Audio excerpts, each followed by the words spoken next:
Бирок мен нааразы эмесмин. Колумдун жоктугуна деле мындай эмеган, колум барда эле жүрө берем. Мындай суу адамдар менен көрсөм ошондой болуп эле жүрө берем да, мындай колум жок мындай деп өзүм паска чаппай. Каарманыбыз Айзат Мамырай кызы 16 ноябрда 19 жашка толду. Ал Кара Суу районуна караштуу Папан айылында төрөлгөн. Айзат ден соолугунун мүмкүнчүлүгү чектелгенине карабай, дене бою соо адамдан калышпай эмгектенет. Ал азыркы коомдо аял заты үчүн эң керектүү болгон өнөр ээси. Тагыраагы ал өзүн жана башка кыз келиндердин бетин боеп, жоолукту түрлөп сала алат. Анын бул өнөрүнө кызыгып, талантына тамшангандар көп. Тууган күн жакшы эле өтүп атат, Кудайга шүгүр. Бул тууган күнүм 19 жаш, өзгөчө башкача өтүп атат. Жолдошум гүл берди, гүл тартуулады. Анан баары жөө эле куттуктап, мен ошолорго ыраазымын. Баары жөө мени унутпай, баары жөө куттуктап, көңүлүм көтөргөнү үчүн. Айзат, сиз көп кырдуу талант экениңизди биз интернет тармак аркылуу билип атабыз. Мисалы азыр кыздарга эң эле маанилүү, актуалдуу болгон макияждын түрлөрүн жасайсыз, анан өзүңүз да аябай татынакай болуп өнүп алыптырсыз. Көп мисалы жоолуктун түрлөрүн орогонуңузду да көрүп калдык социалдык тармактардан. Бул тууралуу сүйлөп берсеңиз, бул өнөр кайдан, ким аркылуу, эмнеден улам бул мындай кызыгуу пайда болду эле? Бул макияж мен өз кичинеме эле кызыгам. Мындай эч кимден деле көрүп үйрөнгөн жокмун. Мындай оюм менен эле бар жоон жасайм да. Жол саңганды эч кимден деле көргөн жокмун, же телефондон деле көргөн жокмун. Мындай оюма мындай салынсам деп оюма келе берет да. Ошондой салынсамдан ошол ойдон кетип, бар жөө деле сурайт, кантип салынасың, көрсөтчү бизге деле деп. Мен ошо өзүм 9 класстан бери өзүмө макияж кылып жүрөм, мындай кызыгып. Көп деле айта берет, жакшына боесуң, мындай каяктан үйрөнгөнсүң деп. Бирок эч кимден үйрөнгөн жокмун, же телефондон эле көргөн жокмун. Өзүм кыялыма келе берет да, бул жакты тегиз кылып, бул мындай кылып боеш керек деп. Мээме эле келе берет. Ал бир колунан ажыроого себепчи болгон күндү төмөнкүчө эскерет. Мен өзүм ушу 2009 жылы чыгып түшкөнмүн ташка. Онда кичине кезим эле апам менен атам жаш. Чыгып түшүп ташка эле 2 жерден сынган да меники. Ыйлап кетип атканда эле ошол жерде эле сынчыга киргизди эле чоң атамдар. Сынчыга киргизгенбиз. Ол туура эмес таанып койгон да, баягы пышык таанып коюп 2 жерде. Сөөктү бириктирип эле экөөнү 2 жака кылып эле таанып койгон. Кан өтпөй калган да. Ошол эле 2 күндөн кийин эле кан чыгып, баягы карайып кетти кол. Анан 2 жерде пышык байлаганда баягы жыгач коюп, ушуну туура эмес кан таанып коюп, кан өтпөй калганда, жүрөккө кара кан тээп кетип, больницага келсек туура эмес тааныпсыңар деп урушуп, анан кесип салышкан сактап калыш үчүн. Сен колуң кеспесек сакталбай калат эле дешип. Балдар, абамдар каматабыз деп кыйла аракет кылышкан. Чоң атам мен чоң мына койгондо коеюм, карыган адам каякта камайт элең деп. Аны ошол ойдон эле калып кетти. Кийин деле колум сынганда деле сурап келген жок, же Кудай каанда деле келген жок да. Азыр карып эле калыптыр, өткөндө барып көрдүм. Бирок үйүн жанынан эсиме келе берет, баягы кыйла унутуп калсам дагы үйүн жанынан өтүп кетаткан эсиме түшө берет да. Баягы чыңыртып, акыртып колумду салып аткан. Кийин операциядан чыкканда билдим, мындай карап, колум жок деле деп ыйлаган жок экенмин. Мындай апам азыр деле өкүнүп атат. Бир бежайыраак кызга окшобойсуң, ыйласаң колуңан ажырабайт элең деп. Ошондо баягы колумду таңдырганда деле ыйлаган жок экенмин да, мен апам айтып берет. Ошондо эле ыйлаганда колуң азыр бар болот эле деп.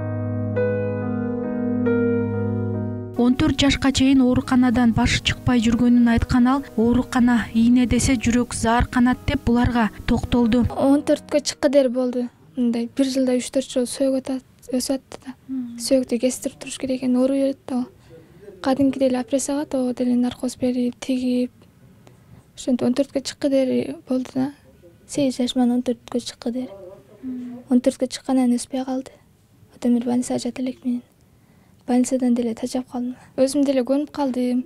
Баары мурун колумду жашыра берет элем, мындай Инстаграмда одноклассниктин сүрөттөрүн киргизип деле. Азыр жашырбай калдым, баягы видеолорго чыккандан бери. Мен өзүм ушинтип жарасам эмнеге уялмак элем деп. Айзат, сиз азаматсыз, жана жөнө турбай көп элдерди шыктандырып, мотивация берип, мисалы, сизди ээрчиген адамдар аябай көп экенине мен ынандым. Катталуучуларыңыз да аябай көп экен, сизге комментарий жазып, жылуу пикир айткандар андан көп экен. Дагы мындан аркы максаттарыңыз кандай? Ошол мен азыр кунария окуамын. Кунариядан окуп 4 боор багындай бирөө эмелерди бышырып, анан салонго окуп алсам, бир эже дагы салондо окутуп эме кылам деп атат. Ошого окуп салон ачып алсам, бир жагында салон, бир жагында баягындай жол салынып, ушуну ачып алсам, ошол мага оң да. Башка иш оң келбейт бир колдоп. Анан 4 бот бышырганга бул жерде условия жок да. Мындай ошон үчүн деле условия жок. Бул жак суук, бышыргым деле келбейт. Анан чоңураак эме болсо ошол жактан бышырып эме кылат элем, өзүбүздүн үй болгондо. Мен буну эч кимден деле үйрөнгөн жокмун. Өзүм эле оюмда бар жок. Буну мындай кылсам, анан андай кылып урусам мындай турат деп эле. Суктанып, ушу үйрөтүңүзчү өнөрүңүздү дегендер барбы? Ооба, үйрөтүңүзчү өнөрүңүздү, макияж кылганды үйрөтүң, кимден үйрөнгөнсүң, окугансыңбы дей беришет. Бирок мен эч кимден деле окуган жокмун, өзүмдүн арагыман эле.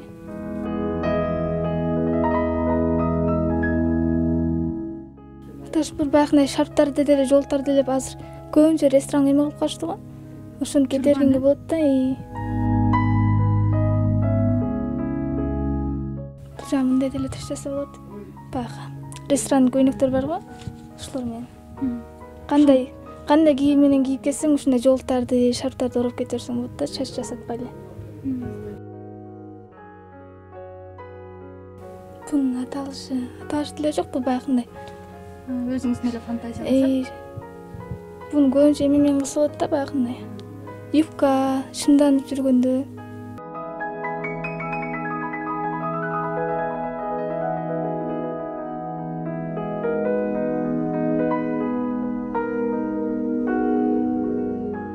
Ден соолук биринчи байлык деген Айзат айым азыркы абалына да нааразы эмес. Ал көчөдөн ден соолугунун мүмкүнчүлүгү чектелген менден оор адамдар бар экен. Мен аларды көрүп шүгүр кылам. Азыр бактылуумун, бакытка балкып турам дейт. Күтпөй эле койгонмун, жөн эле анан тамак кылып, тамаккандарда жөн эле киргизгем.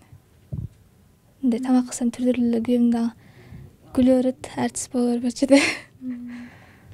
Жолдошуңуз демекчи, жолдошуңуз тууралуу айтып калдыңыз да. Анан качан турмушка чыктыңыз, кантип табышып калдыңыз? Биз ошо Одноклассники таанышып калганбыз. Мен биринчи онда Одноклассника көп киретін, Инстаграмга түшүнбөйт элем. Анан кетесем бул коляскада турган сүрөтүмдү көрүп калдым да, анан бутуңузга эмне болгон деп жазсам, ушундай болгон деп жөн эле жооп берип койдум. Мындай жүрсөм менин бир колум билинбейт окшойт.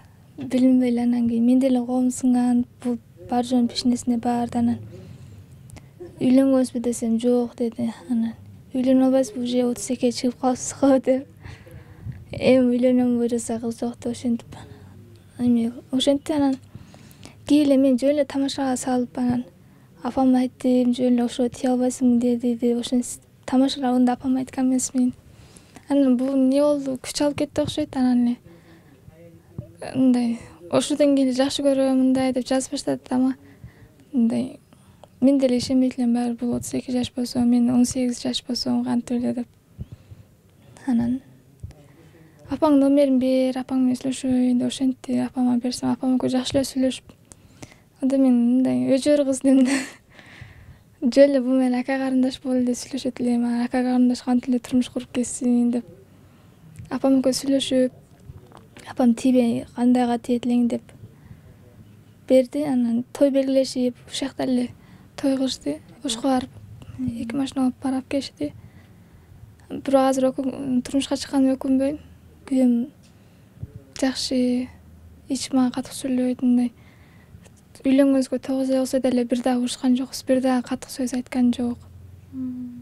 Сен алганыма сүйүнөм, мен 2 бутум жок болсо да бар жок ишим кыла бересиң дейт. Бар жокто оор ишти, мындай эмелер кыла берем да. Сен ордуңа башка бирөөнү дүнөлтү да мындай албасам кандай болот эле мен жашоом деп ошентип. Атам, апама чексиз ыраазымын. Мен ушунча тарбиялап, ошончо колум сынып, мындай мен өжөр кыз элем, моундай эрке болуп, эмнени көрсөң талаша бер, анан кой ушуга бер деп эле атам менен апам ошентип. Бир дагы урушкан эмес да атам менен апам. Мен эмнени дасам, синдири эжелеме бир нерсени көрүп калса талашып, олар ама деп берип кой. Ошолорго да ыраазымын мен. Эмне десем кылып кете беришет. биртен акам деле бир дагы катык сөз сүйлөгөн жок. Бир нерсени айтсам дагы бар жоона жардам берип кыла албаган нерселерге. Мен атам менен апама чексиз бакыт ыраазымын. 5 ооз болсо да 5 ооздегиди багып, эрге берип, үйлө тургандарын эми үйлөбөйт акаларым. Кайын журтума деле ыраазымын. Ошолор түшүнүп, мени келин кылып алышты. Кайненем жок болсо да, мен бир тандарын өзүм кайненемдей эле көрүп калгам, өзүм апамдай эле. Ошолорго чексиз шүгүр. Мен ушунча бактылуумун. Күйөөм дагы көзүм карап, эмне десем бар жоон эме кылып отурат. Мурун ойлонор элем, мен эч ким албаса керек, эми эч ким деле албайт, эрге деле тийбейм, бунтип колум жок болсо деп. Көрсө Кудайым бактылуулукту берет экен. Колум алса да бактылуулукту берди. Бирок мен нааразы эмесмин. Колумдун жоктугуна деле мындай эме кылган. Колум барда эле жүрө берем. Мындай соо адамдар менен көрсөм ошондой болуп эле жүрө берем да, мындай колум жок мындай деп өзүм паска чаппай. Мен деле көп көрөм инвалидтерди мындай. Мен ушунчалыгына Кудайга шүгүр дейм да, меники да бир кол. Менен өткөн төшөктө жаткан адамдарды көрүп бияка келип ушунчалыгына шүгүр деп жашайм. Канчалаган адамдар төшөктө жатат, канчалаган адамдар өздөрүн ташап койду, эч нерсе кылбай. Көп адам бар. Көбүн эле көрүп атам да Бишкекке келип. Не дегенде күйөөм деле инвалид. Бул менин достумдай тааныштар бар. Бар жолу инвалид, ошолорду көрүп. Ошто жүргөндө бир да инвалидти көрбөй эле мен өзүм паска чаба бериптим да. Бир эле мен ушундай экенмин, эле бир дүйнө жүзүндө эле бир да мен болсом керек деп эле. Апам кой, сенен башка адамдар деле толтура дей берет эле. Ишенбейт элем да мен. Кичинемде апамдар колуң өсөт деп чыгат дейт окшойт эле мындай. Бир нерсе жаш балдар менен ойноп атканда бир нерсе оң келбей калса, колум жок мен эмеде ыйлай берет элем. Апам чоңойгондо өсүп чыгат, атам экөө ошентип. Тезирээк чоңойсом колум өсүп чыгат эле ата деп ошентсем атам күлүп коет эле. Анан чоңойгондо эсиме келди да. Түз эфирге көп чыгып турам, көбүнчө үйрөтүң, боюңгонду, жол саңганы көрсөтүңчү деп. Жол саңгандарды мындай салынып киргизе берем да Инстаграмга. Анан ошону сурап, промойго чыксам дагы, мындай чыкпасам дагы көп жазат. Колум ар камера ар тартат окшойт. Бир жагында оң колум болуп чыгып калат экен, бир жагында сол кол болуп чыгып калат экен. Мен аны эч байкабайт экенмин. Анан сен неге колуң бар болсо да бунтип ар кыл эме болуп чыгып атасың? Ютубтарга эмелерге колуң жок деп ошентип. Анан ушундай адамдарга куту колун кесилгенин тартып жөнөтүп берем да. Унчукпай калышат, анан кечирим сурап. Билинбейт окшойт мындай. Көп деле жаман сөздөр жазышат. Колуң жок болсоң боюнбой эле жөн эле отурбайсыңбы дешип. Бирок колум жок болсо да өзүм тыкан алып жүргөн жакшы көрөм мен. Үйүм дагы, эшигим дагы өзүм дагы таза болсом. Айзаттын жолдошу Рустам Иманалиев да ден соолугунун мүмкүнчүлүгү чектелген, ал 2 бутунан ажырап калган. Бул убакка чейин ал 16 жолу оор операцияларды башынан өткөргөн. Тагдырдын оор сыноосуна кабылганына карабай, аны менен татыктуу күрөшүп жаткан жаш жубайлар азыркы тапта Батирде күн кечирип келишүүдө. Түгөйлөрдүн алган пенсиялары дагы чамалуу. Эгерде мүмкүнчүлүгү чектелген жаш түгөйлөргө жардам берүүнү кааласаңыз 0225 17 39 39 номерине кайрылсаңыз болот.